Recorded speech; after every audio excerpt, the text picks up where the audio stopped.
Like I said in my 100 subscriber vlog, I'm remaking my very first video using the lessons I've learned so far. If you have thoughts on these changes, let me know in the comments. After this, we'll be getting back to actual new content, so don't worry. Enjoy! In the End of Evangelion, Hideaki Anno creates my favorite use of character placement and space ever in anime to evoke feelings of distress and desolation. At the end of the film, Shinji has just chosen to let humanity continue as it is, instead of creating one joined consciousness from it. He and Asuka wake up on a beach in the ruins of Tokyo 3. This is all after a trippy, introspective journey into Shinji's psyche as he fights against the belief that humanity is evil and life isn't worth living. If you don't get it, don't try. That's kind of the point. The last 7 minutes begin with a title card reading, "I need you." We've just had over an hour of confusion and sadness, so the audience is already a little disturbed, but curious as to what this could mean. The very first image shows half of Giant Rei's face. And not half because of clever camera work, half because she was cut in half and is sinking into the ocean. You don't need me to tell you that this shot is meant to make you feel uncomfortable and overwhelmed. The angle, the expression, and the sudden cut to this shot make that quite clear. Next, Misato's cross nailed to a post reminds you of her death from earlier, and the downward angle from above makes it feel like it's right in front of you. Seeing the Eva series right after, crucified in mid-air, continues the theme of terror. The red ocean crashing into shore sums up the feeling being forced onto the viewer. It may sound obvious, but the ocean is not supposed to be red. It seals the deal, that deal being that everything is fucked. A gigantic blood spurt on the moon only adds to this feeling. After these shots of the destruction caused by third impact, we see Shinji and Asuka laying side by side on the shore. This is the first awesome use of space. The screen is almost entirely white besides the two teenagers. Obviously, it is just a picture of Shinji and Asuka. Let's think about shot composition, however, and wonder that big why. Why did Hideaki Anno make it look like this?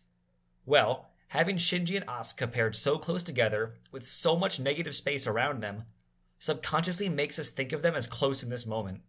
We can practically feel their presence next to us.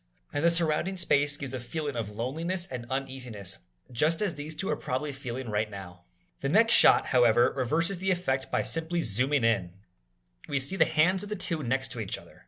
The composition is opposite, however.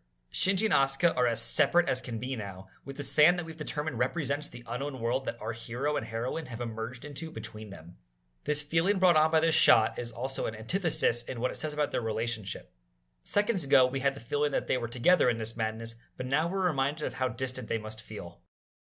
Shinji molested Asuka earlier that day and let her die just minutes ago. She's always thought so little of him, and he's just witnessed their past flash before his eyes. The distance between the two created by this shot is even larger emotionally. The dichotomy between these two shots leaves us with confusion as to whether we should pair them together in our heads or keep them separate. Don't expect an answer, because things are only going to get more vague. We go back to scenery shots to give us time to reflect on what we just saw, and to reaffirm that everything is still horrible. After more of the moon being doused in blood, the camera turns as we realize that we've been in Shinji's perspective this whole time. We see his terrified face as he sees Rei for the last time.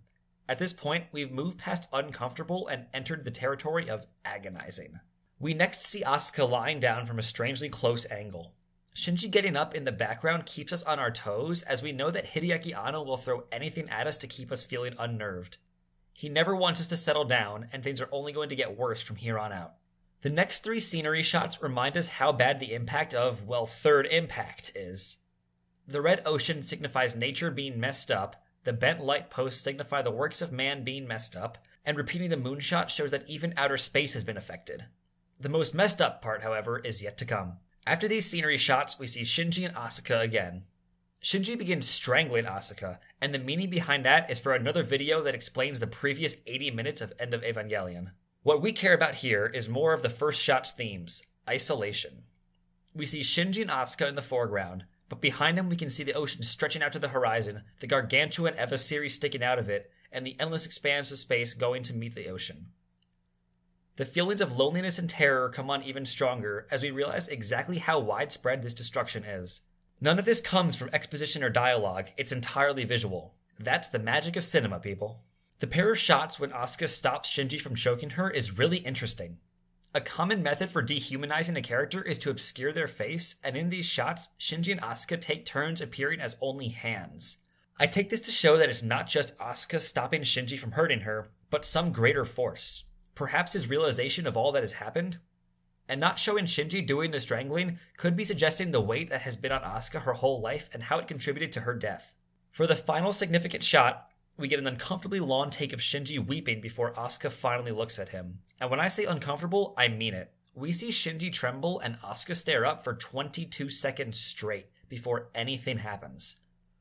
Anno could have framed it so we don't get creeped out by her blank stare, or don't feel the palpable desire as he rocks back and forth, but he didn't. This shot was composed so that we would feel what both the two are feeling. You don't have the option. Hideaki Anno wants you to feel bad for watching Shinji masturbate to Asuka's body, for watching her die as he ran away, and for watching him try to kill her again just now. It's hard to watch these 22 seconds and not feel terrible, after the emotional roller coaster that is End of Evangelion. The film ends with a repeat of the third shot I discussed, emphasizing before it cuts out the solitude and anguish that awaits these two. Everything in these shots combines to put you in the character's shoes, which is the greatest accomplishment for a character-driven piece like Eva. This scene lasts for only 3 minutes and 6 seconds, but every shot has so much power and meaning behind it. One of my favorite rules of filmmaking is this: nothing goes into a film by accident. This is even more true in animation. Everything Hideaki Anno does here is entirely on purpose and exists to tell you something. Imagine with all the care that Anno put into this small epilogue, the importance behind every shot in the whole series. I cannot recommend enough that you watch the entire Evangelion series, and maybe after this video you'll be able to see Anno's directing tricks coming into play there too. For other anime to watch with awesome use of space, I recommend Sound Euphonium for its intimate dialogue scenes and character development shot composition.